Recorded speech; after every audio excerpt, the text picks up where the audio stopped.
안녕하세요. 대여배 한중입니다. 자, 오늘은 트럼프 정책이 결국에는 이 전기차에 대한 기회이다. 이쪽으로 귀결되는 이유에 대해서 좀 말씀을 드려볼까 합니다. 아직까지도 이 트럼프가 당선됨에 따라서 전기차는 앞으로 뭐 좋지 않을 거다. 쇠퇴할 거다. 전기차 산업은 좋지 못할 것이다. 이러한 국내 기사들이 하나둘 계속해서 나오고 있는 상황입니다. 도대체 왜 아직도 이런 기사들이 나오는지 저는 정말로 이해가 안 되고요. 일단은 과거에 얘기를 했었던 내용들을 짧게 말씀을 드리고 왜 IRA와 그리고 이 AMPC는 폐지가 될 수 없는 이유에 대해서 간단하게 또 제가 말씀을 드리고 그 다음에 이 트럼프 정책이 결국에는 이 전기차 좀 디테일하게 들어가면은 전기차보다는 배터리 쪽으로 좀 귀결이 될 수 있을 것 같아요. 결국에는 이 배터리에 대한 부분들이 수요량이 결국엔 늘어날 수밖에 없을 것이다. 그리고 전기차 역시 이 플랫폼 자체가 계속해서 사라지는 게 아닌 내연기관차가 더욱 커지는 것이 아닌 높아지는 것이 아닌 전기차 역시 꾸준한 성장이 나올 수 있다라는 점, 그 부분에 있어서 오늘 설명을 드릴까 합니다.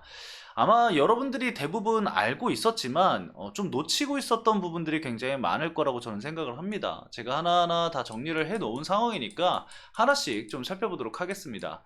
자, 먼저 이 IRA 폐지와 그리고 AMPC 폐지가 불가능한 사유. 제가 지난주 금요일 날 관련해서 좀 자세하게 디테일하게 촬영을 진행을 했죠. 근데 못 보신 분들이 있을 것 같아서 한 5,000뷰 이상의 좀 뷰가 나오긴 했는데 못 보신 분들이 있을 것 같아서 짧고 굵게 말씀드리고 넘어가도록 하겠습니다.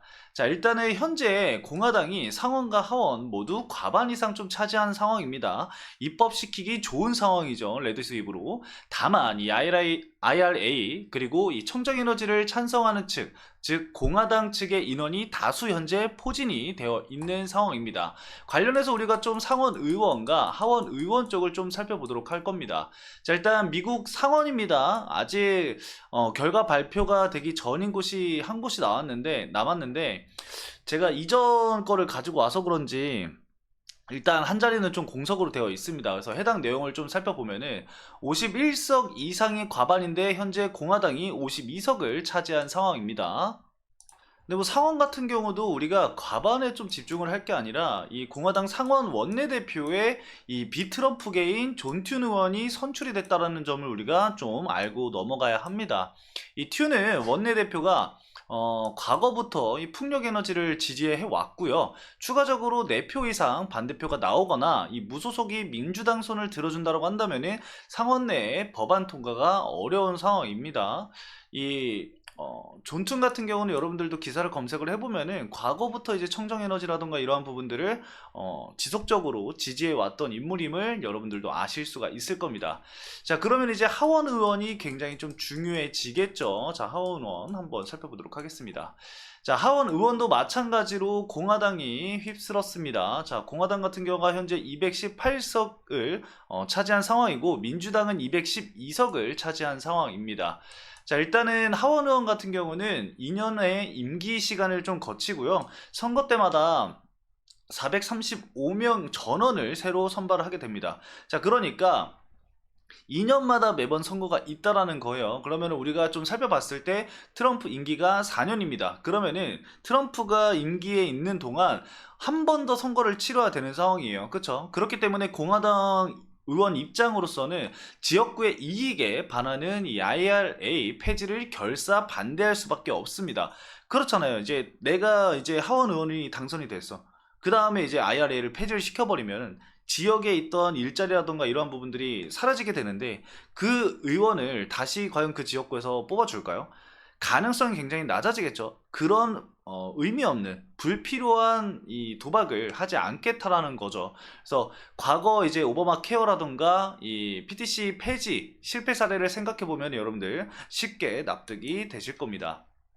자, 그리고 아무리 공화당에서 이 하원의 과반 기준을 넘었다고 하더라도 공화당 측에서 이 3표만 반대표만 나오더라도 입법 자체가 불가능한 상황이에요. 그쵸? 상원도 굉장히 어려운 상황인데 하원 측은 거의 불가능에 가까운 수준이에요. 왜 그러냐면은 공화당에서는 이미 22명의 의원들이 IRA 폐지에 대한 반대 의사를 보여왔었습니다. 과거에서부터. 근데 현재 22명의 공화당 의원들이 과연 이번 하원 선거에서 몇 명이나 당선이 되었는지 그 부분을 우리가 좀 확인을 해보면은 IRA 폐지에 대한 우려는 없어질 것으로 좀 판단이 된다라고 좀 말씀을 드릴 수가 있을 것 같습니다.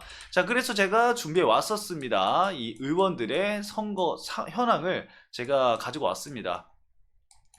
뭐 쭉 보시면 아시겠지만 굉장히 많은 분들이 다시 재선이 되셨어요. 그쵸?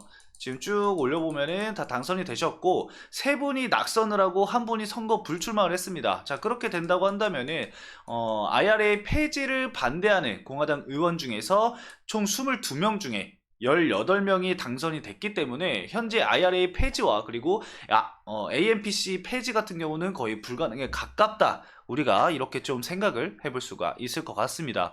제가 이렇게까지 말씀을 드렸는데 아직도 이 IRA 폐지와 AMPC 폐지가 걱정이 되신다 라고 생각을 하시는 분들은 그냥 2차전지를 투자를 안 하시는 게 맞겠죠. 그런 불안함을 가지고 투자를 할 필요는 없습니다. 우리는 성장성에 투자를 하는 투자니까 본인이 가치 투자를 하는지 아니면은 뭐 단기적으로 테마성을 좀 대응을 하는지 그런 거를 좀 구분해서 대응을 하시면 될 것 같아요. 그래서 뭐 왈가불가할 거 없이 IRA 폐지에 대한 가능성이 굉장히 낮다 이렇게 보시면 될 것 같습니다.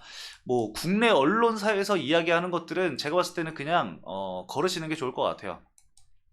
자, 그렇다고 한다면은 결국에 이 IRA 폐지는 없는 걸로 친다고 쳐. 그러면은 이 트럼프가 진행하는 정책 관련해서는 과연 어떤 걸로 우리가 수혜를 볼 수 있을까라고 생각을 좀 해보면은 저는 2가지를 이야기를 할 수 있습니다. 일단 자율주행 정책, 그리고 두 번째로는 AI와 그리고 데이터 센터 관련된 정책입니다.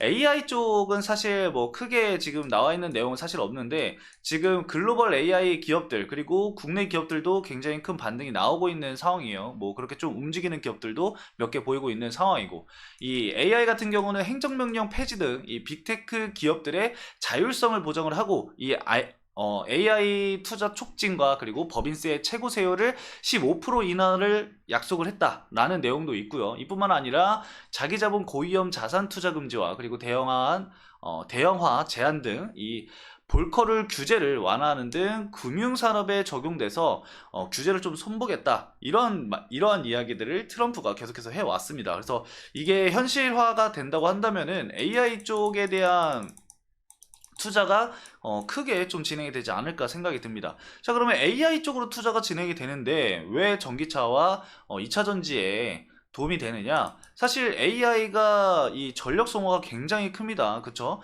그렇기 때문에 뭐가 필요하다? 계속해서 가치 부각이 되는 게 있잖아요. 뭐다? 데이터 센터입니다.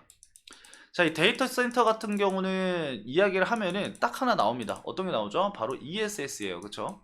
ESS, 에너지 저장 장치죠. 이 에너지 저장 장치를 통해서 부족한 전력 부분을 좀 충원을 하겠다, 이러한 부분을 좀 생각을 해주시면 돼요.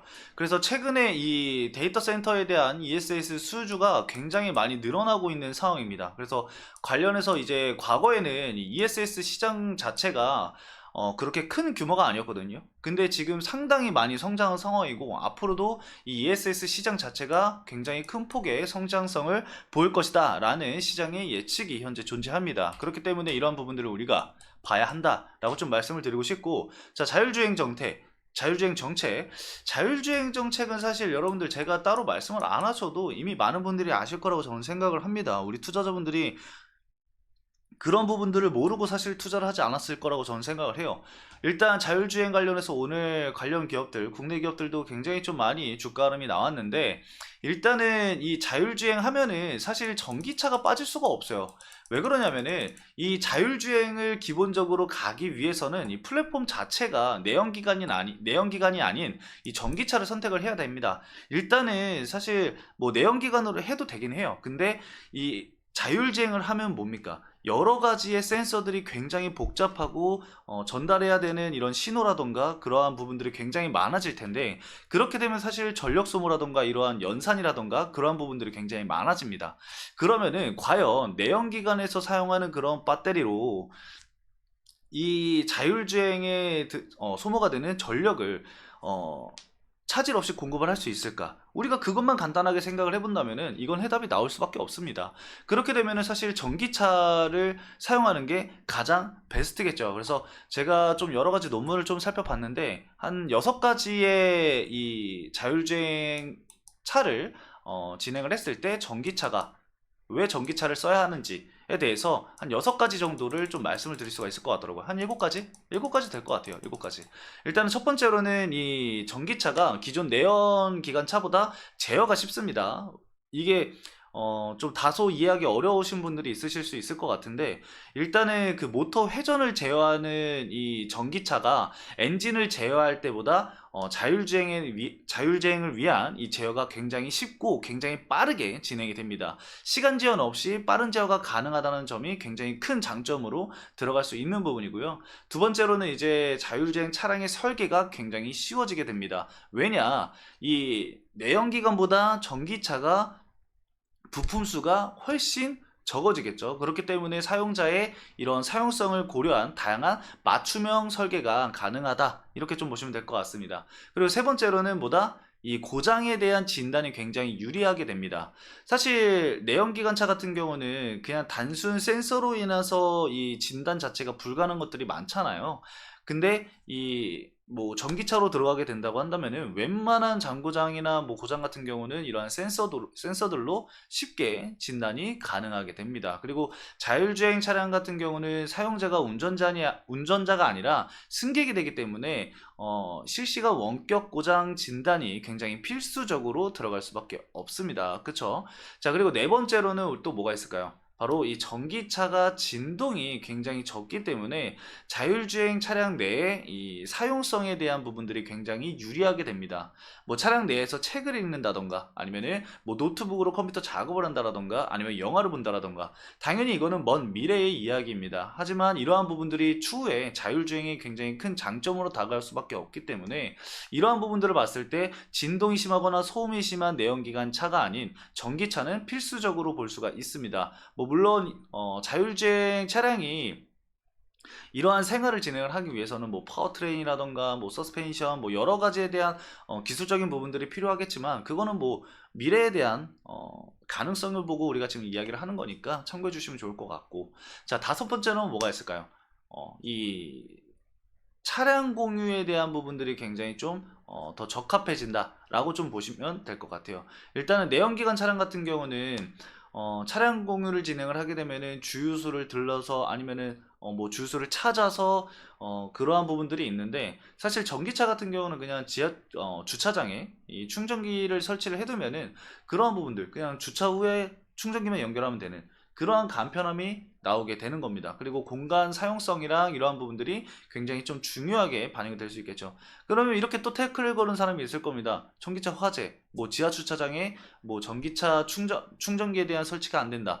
그러한 부분들이 이야기가 나올 수 있을 텐데, 그러한 부분들 때문에 기술이 발전을 하고 전기차 화재에 대한 예방을 진행을 하는 겁니다. 제가 과거에 그 전기차 화재 이슈가 있었을 때 조사한 자료를 말씀을 드렸죠. 전기차 화재보다 내연기관 차량의 화재가 더 많습니다. 그쵸? 아시는 분들은 아실 거라고 생각을 해요. 다만 전기차 화재가 이슈가 되는 거는, 전기차 화재가 될 경우에는 이 진화 과정이 굉장히 이 불길 진화 과정 자체가 다소 좀 어렵다라는 부분이 좀 다소 걸렸긴 하지만, 그 부분은 앞으로 기술력에 대한 문제이기 때문에 충분히 해결될 수 있는 부분이라고 저는 생각을 하고 있습니다.